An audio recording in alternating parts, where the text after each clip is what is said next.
કુકરમાં 3 સીટીની સિસ્ટમ કેમ હોય છે ખબર છે? કારણ કે એક જ વારમાં બાયું ક્યાં કોઈનું સાંભળે છે.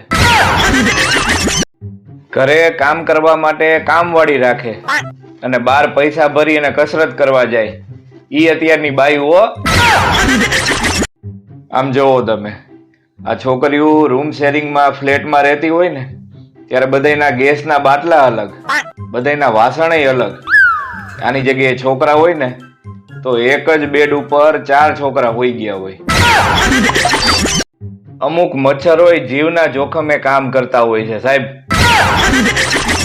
આ બાયું બિચારીયું નાળિયું પોરવી અને અડધી થઈ ગઈ અને નવું હવે જ આવે છે બધું. પતિએ કીધું તું કે લગ્ન પછી તારી જિંદગી 7 રંગોથી ભરી દઈશ, તો આ રહ્યા 7 રંગ. એક જમાનો હતો જ્યારે આ સીટ ઉપર બેહવા વાળો ડ્રાઈવરનો ખાસ માણા ગણાતો. તો મિત્રો, તમારા દાંત વાંકા ચૂકા હોય, અખડ બખડિયા હોય અને સીધા કરવા હોય તો હવે ડોક્ટર પાસે જવાની જરૂર નથી.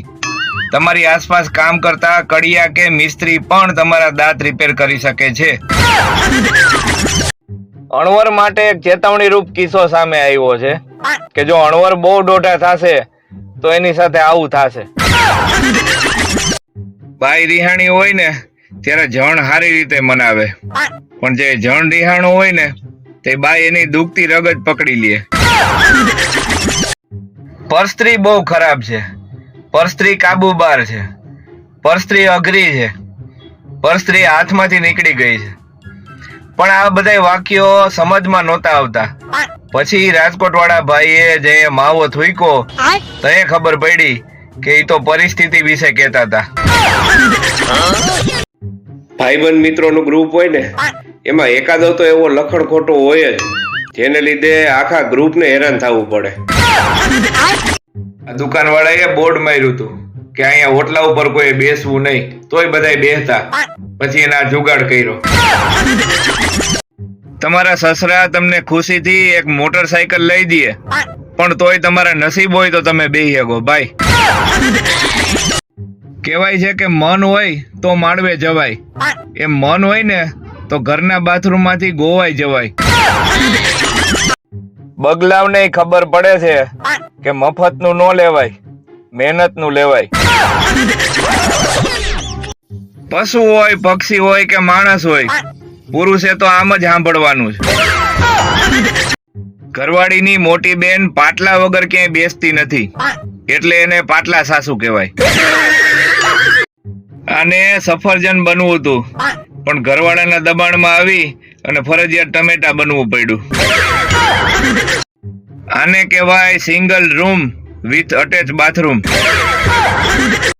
જેની ઘરવાળી છૂટા ચપ્પલના ઘા કરતી હોય એના માટે ખાસ ચપ્પલ આવી ગયા છે મિત્રો.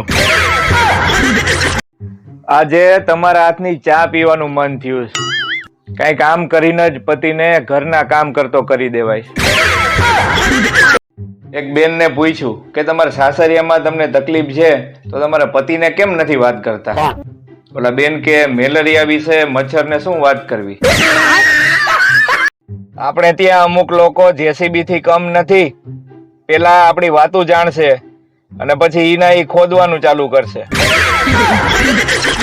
ઠંડી ચાલુ થઈ ગઈ ને, હવે અમુક ને નો નાવાનું બાનું મળી જશે. એક બેનપણી બીજીને કે મારો દીકરો એના પપ્પા ઉપર જ ગયો છે. ઓલી કે કા? ઈ કે મારો છોકરો શાળાથી દૂર ભાગે અને એના પપ્પા એના શાળાથી દૂર ભાગે. જે લોકો એમ કેતા હોય ને કે મારે લગ્ન નથી કરવા, લગ્ન પછી સૌથી વધારે છોકરા એના જ થતા હોય. છોકરા વાળા હા કહેવાની તૈયારીમાં જતા ત્યાં છોકરીએ રસોડામાંથી રાડ નાખી કે મમ્મી ચામાં કેટલી સીટી વગાડું. એક તો લગ્નમાં મોઢા ઉપર મેકઅપના થર માર્યા હોય, પાછા કે અમારી હામું નહીં જોવાનું. આ તો નહીં જોઈ બીજું હું. આ બાઈનો પ્રેમ હાચો, પોતે હેલ્મેટ પહેરી અને ઓલા ભાઈને હાથ રાખીને સુરક્ષા આપે. જ્યારે નવી વહુ ઘરની બહાર પહેલી વખત કચરો નાખવા નીકળે ત્યારે જોવા મતતી શેરીની બાયું. પત્નીએ કીધું હતું કે મારા માટે રીંગણીયા કલરની સાડી લઈ આવજો. હવે આટલા પ્રકારના રીંગણા આવે છે. ઘરવાળા મારાથી બહુ પરેશાન હતા કે તું સમય ઉપર સૂતો નથી ને સમય ઉપર ઉઠતો નથી. પછી આપણે દિમાગ વાપરો, હવે સમયની ઉપર જ હોઉં છું અને સમયની ઉપર જ ઉઠું છું. કઈ કારમાં સૌથી ઝડપથી પેટ્રોલ ભરાશે? પેલા 5 ને છોડવા અઘરા હતા: કામ, ક્રોધ, લોભ, મોહ ને અહંકાર. હવે બીજા 5 જોડાણા: ફેસબુક, ટ્વિટર, યુટ્યુબ, વોટ્સઅપ અને ઇન્સ્ટાગ્રામ. આને કહેવાય 36 માંથી 36 ગુણ મળવા. જેટલી મરજી ઓનલાઈન શોપિંગ કરી લ્યો, બાકી અમારી પાસે તો ખુદ તમારે જ આવવું પડશે, કારણ કે ઓનલાઈન વાળ નથી કપાતા. લિખિતન તમામ સલૂન વાળા. જૂની ફિલ્મોમાં આ રીતે વિડીયો કોલ થતા હતા. પત્ર વાંચતી વખતે ફોટોય દેખાતો પાછો. 100 માંથી 99 જણાને બીજાના મોબાઈલમાં ડોકું કાઢવાની આદત હોય છે. મગજ ફરી ગયો ના જોઈને, હવે મોબાઈલ ઊંધો કરો. હવે આ જોઈને તમારા મગજમાં જે પેલી છોકરી આવે એને આ રીલ મોકલી દો. આ દુકાનવાળાએ બોર્ડ માર્યું હતું કે અહીંયા ઓટલા ઉપર કોઈ બેસવું નહીં, તોય બધાય બેસતા. પછી એના જુગાડ કર્યો. ભાઈ બજારમાં નકલી એટલું આવી ગયું છે ને કે અસલી ગોતવું અઘરું થાય એમ છે. આ છે આપણા બાળપણના કુરકુરિયા. કોને કોને ખાધા? જરાક હાજરી દેજો.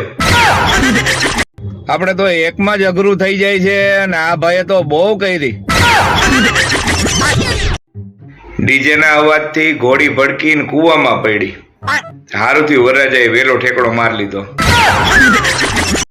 અણવર માટે એક ચેતવણી રૂપ કિસ્સો સામે આવ્યો છે કે જો અણવર બહુ ડોઢા થશે તો એની સાથે આવું થશે. તો મિત્રો, વાગે ઢોલ કહેવાય અને માથામાં પડે એને ઢોલ કહેવાય. આ ભેળસેળના જમાનામાં વીજળી વિભાગ જ એવો છે જે શુદ્ધ વીજળી આપે છે, અને 9 મહિનામાં આવતું હોય ને તો અડીને ચેક કરી જોજો. દૂધમાં ઉફાણો આવતો હોય તો બાયુ દોડે છે કેમ? દૂધ બચાવવા, મલાઈ બચાવવા? જરાય નહીં. પ્લેટફોર્મ ને ગેસ સાફ ન કરવો પડે ને એટલે. આવડિયા હમણાં અહીંયા બેઠી હતી ને એટલી વારમાં ક્યાં ગઈ? એટલે હું અહીંયા કેવું રમું છું ઈ તો તમે જોવો. આપણી પ્રજા ક્યાંય હખણી રહે એવી છે પછી કે આખો દી લાઈટ નથી હોતી. તો મિત્રો, પ્રશ્ન એ છે કે આમાંથી લીલો કલર કયો છે? ઓપ્શન છે A લીલો કલર અને B લાલ કલર. આ વ્યક્તિ જ્યારે વોટર પાર્કમાં નાહતો હોય છે અને પાણીમાં હોવા છતાં એ વોટર પાર્ક વાળાને પૂછે છે કે વોશરૂમ ક્યાં છે, ત્યારે આવા વ્યક્તિનું વોટર પાર્ક વાળા પણ સન્માન કરે છે.